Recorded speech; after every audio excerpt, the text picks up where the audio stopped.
Siapapun meninggal punya dosa, teman-teman sekalian, hati-hati. Sekecil apapun dosa itu sudah cukup mendatangkan siksa kubur, walaupun belum tentu dia masuk ke dalam api neraka. Jadi jangan dianggap remeh. Makanya kisah yang masyhur berhubungan dengan masalah ini adalah kisah Utsman bin Affan radhiyallahu anhu yang pernah menziarahi kuburan lalu terisak-isak menangis seperti anak kecil. Lalu beberapa teman-temannya di zaman khilafah beliau berkata, "Wahai Amir Mukminin, kenapa anda menangis melihat kuburan? Padahal Nabi SAW sudah menjamin buat anda surga. Dan anda ini siapa? Terkenal anak mantunya Nabi SAW, ya, dapat jaminan surga. Nabi sebutkan lisannya langsung, Utsman di surga, dijamin. Bagaimana bisa anda menangis seperti ini?" Jawaban Utsman radhiyallahu anhu sangat bijak. Orang yang beriman dan berilmu punya jawaban yang tepat. Dia mengatakan, Rasulullah SAW menjamin buat saya surga, tapi tidak menjamin saya selamat dari siksa kubur. Dari mana jaminan saya disiksa dulu di kubur? Nanti saya masuk surga, betul. Tapi di kubur disiksa dulu karena masih ada dosa. Maka pemahaman yang dikeluarkan oleh para ulama tentang tadi saya bilang, dosa itu sekecil apapun sudah cukup untuk membuat adanya siksaan, gitu kan? Itu karena pernyataan Utsman bin Affan yang menyebutkan statement tadi, gitu kan?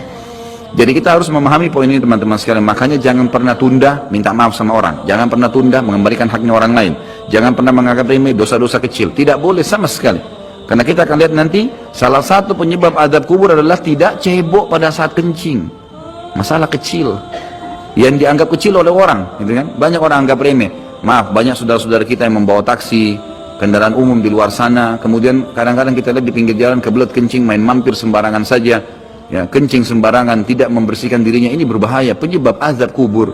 Kata ulama, kalau kencing saja itu sudah menjadi penyebab, bagaimana dengan buang air besar? Bagaimana dengan orang junub tidak mandi? Bagaimana dengan hal-hal yang lebih besar lagi, gitu kan? Karena memahami hukum-hukum syari seperti ini, kalau hal yang kecil saja dilarang, berarti hal yang besar lebih pantas untuk dilarang. Kalau hal kecil saja mendatangkan azab, berarti hal yang lebih besar lebih pantas mendatangkan azab. Jadi harus hati-hati, gitu kan? Kalau amal ibadah kecil kita kerjakan sudah besar pahalanya, bagaimana dengan amal yang wajib misalnya, atau amal yang besar yang kita kerjakan? Kalau umrah fadilahnya besar, berarti haji lebih besar. Kalau sholat sunnah besar, tahajud, maka sholat 5 waktu lebih besar pahalanya, dan seterusnya. Jadi poin-poin ini dalam mukaddimah kita harus difahamin baik-baik, gitu kan? Terutama yang terakhir saya ucapkan tadi, hati-hati teman-teman sekalian. Saya juga tahu diri saya pasti punya salah, tapi saya mengajak diri saya dan jemaah sekalian untuk beristighfar kepada Allah, bertaubat. Jangan tunda pengembalian haknya orang lain, meminta maaf kalau punya kesalahan.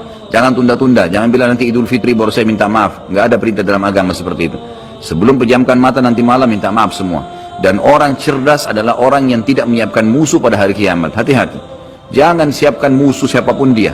Maka harus ini, ya, kembalikan semua hak-hak orang, minta maaf. Kalau pernah mengambil barang orang yang tidak jelas, kembalikan. Kalau tidak, sedekahkan sejumlah itu.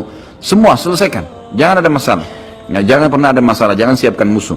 Imam Bukhari rahimahullah pernah berhenti berburu hanya karena meleset anak panahnya kena pagar tetangganya, gitu kan? Diajak teman-temannya, kita memana yuk, berburu. Beliau senang berburu. Kemudian pada saat beliau lagi latihan panah, ternyata anak panahnya sempat mencuil sedikit pagar kayu tetangganya. Lalu dia panggil gulamnya, gulam ini kayak pembantunya, sampaikan ke teman-teman saya kalau saya tidak jadi memanah, saya tidak jadi berburu, dan sampaikan kepada tetangga kalau Bukhari minta maaf. Muhammad namanya tentu, Muhammad minta maaf, gitu kan?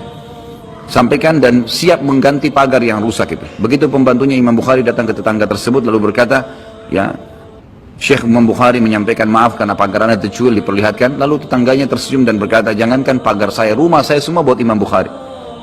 Saya tidak perhitungan dengan masalah itu. Waktu pembantunya Imam Bukhari kembali ke rumahnya, apa yang terjadi? Lihat orang soleh dan orang beriman, tahu dan yakin dengan adanya siksa dan adab kubur, tahu ada akhirat dan hisab. Maka apa yang terjadi? Imam Bukhari sujud syukur kepada Allah, kemudian bersedekah sekian ribu dirham, hanya karena tidak jadi ada musuh dari tetangga yang dia cuilkan pagarnya. Coba teman-teman, berapa banyak sendal yang ngantung injak?